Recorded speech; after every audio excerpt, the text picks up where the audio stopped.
All day long, Martha Raddatz has been gathering details on the 40 minutes that changed history and tells us some of those key moments are different than we first thought.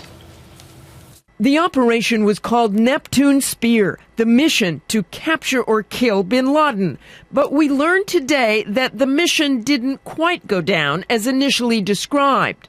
As the 25-man assault team landed in stealth-configured helicopters and spread throughout the darkened compound, gunfire quickly erupted and was sustained through the 40-minute operation, even as the SEALs climbed the stairs to the third floor. But when they came face to face with bin Laden, we learned for the first time today that the resistance that the White House had said bin Laden put up did not include a weapon. He was not armed, is what I understand to be true. Officials said today the resistance came from bin Laden's wife. First, they said she had been used as a human shield. Today, they say she made a threatening move. She was not armed either, but was shot in the leg.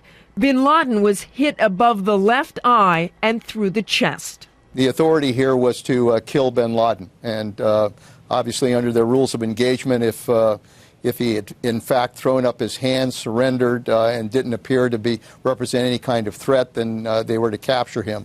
But they had full authority to kill him.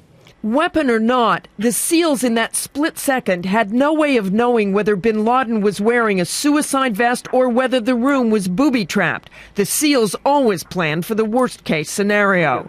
And tonight, the computer drives and DVDs the SEALs were able to grab from the compound are being described as a motherlode of information.